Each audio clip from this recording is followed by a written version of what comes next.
Bitcoin crossed the $120,000 mark for the first time on Monday this week, hitting a fresh all-time high. It is now trading at around $120,700, driven by investor optimism ahead of key regulatory discussions in the United States. The US House of Representatives has started discussing bills aimed at creating a regulatory framework for digital assets. This is a significant shift that many in the industry have pushed for years, and it is one of the key reasons behind Bitcoin's recent rally. But what is exactly Bitcoin, and why does it matter beyond just its price movements? We will break this down today in TAC Explained. Bitcoin is the world's first decentralized cryptocurrency. It is a digital form of money, which is also a digital asset. Bitcoin operates without any central authority like a government or an apex bank, allowing direct and secure peer-to-peer transactions globally. Bitcoin's supply is capped at 21 million coins, making it immune to inflationary manipulation by central banks.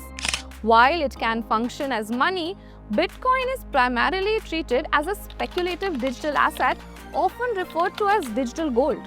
Its volatility and limited merchant or commercial acceptance means it is not widely used for daily purchases. But it is increasingly seen as a hedge against inflation and also as a store of value. But why was Bitcoin created? Bitcoin was created against the backdrop of the 2008 financial crisis, triggered by the collapse of the mortgage market in the US. This had exposed deep flaws in the global banking system and the central banking practices. Bitcoin's creation was also shaped by cypherpunk communities which advocated for privacy, cryptographic freedom, and financial sovereignty. In October 2008, an individual or group under the pseudonym Satoshi Nakamoto published a white paper titled Bitcoin, a peer-to-peer electronic cash system. This paper had proposed a decentralized digital currency that would enable direct transactions between parties without any intermediary and also solve for the double spending problem using a public ledger system. What is the double spending problem? It refers to the risk in digital currency systems where the same digital token can be spent more than once because, unlike physical cash, digital data can be copied and reused fraudulently. Now, Bitcoin operates on a public distributed ledger called the blockchain, which records every transaction in a very secure chronological chain of blocks, ensuring transparency and preventing tampering. Bitcoin works by allowing a sender to create a transaction which is then verified by a network of miners and added to a public record like the blockchain. This process is then handled by miners who use powerful computers to solve complex puzzles, and in return they earn new bitcoins as a reward. This mining process serves two purposes. It creates new bitcoins and keeps the system secure, but also prevents people from spending the same bitcoin twice. The reward miners get for adding new blocks to the blockchain is cut in half about every 4 years. This process is called halving, which also slows the creation of new bitcoins and makes them more scarce. Now, on January 3rd, 2009, the first Bitcoin block, known as the Genesis block, was mined.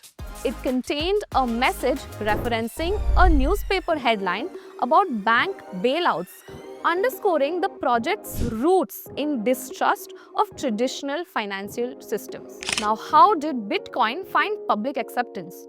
Initially, Bitcoin was discussed only in cryptography and cypherpunk communities and adopted by enthusiasts interested in decentralized systems. But it was in 2010 when Bitcoin was first used in a real-world transactions where 10,000 Bitcoins were exchanged for 2 pizzas, marking its entry into the mainstream economy. The launch of exchanges like the Mt. Gox made Bitcoin easier to buy and sell, while media coverage during the banking and debt crisis in Cyprus and Greece drew global attention to Bitcoin as a hedge against financial instability and government-imposed capital controls. Over time, Bitcoin attracted speculators, traders, and institutional investors, gradually moving from an underground technology to a publicly traded digital asset.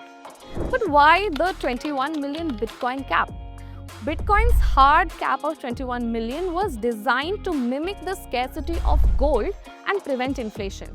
By having a predictable limited supply, Bitcoin's value is driven by scarcity and its demand. This cap means Bitcoin could serve as a long-term store of value.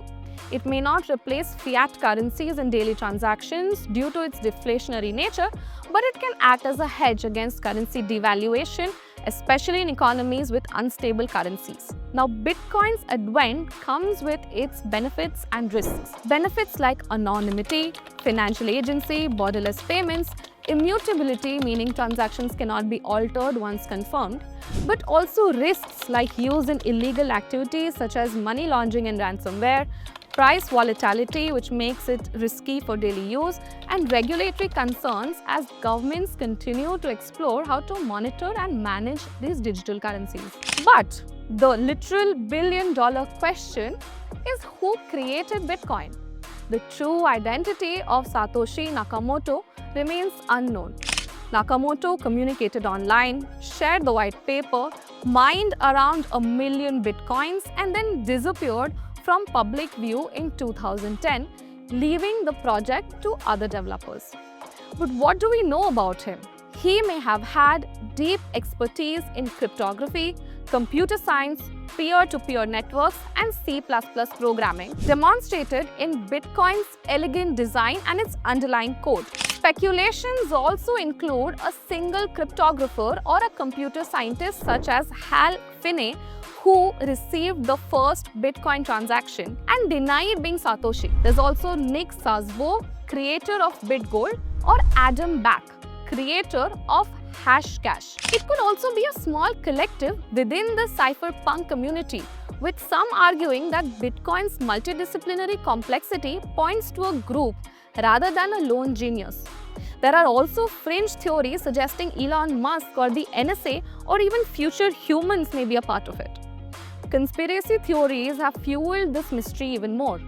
Theories like Nakamoto was an NSA or a CIA project to test global digital currency control, or a tech billionaire's hidden experiment to disrupt finance, are also part of the conversations. Or maybe Nakamoto was forced into hiding by governments or criminals. Or even that Satoshi Nakamoto is a mashup of tech companies like Samsung, Toshiba, Nakamichi, Motorola, and though there's zero evidence for any of this. Why does he remain anonymous?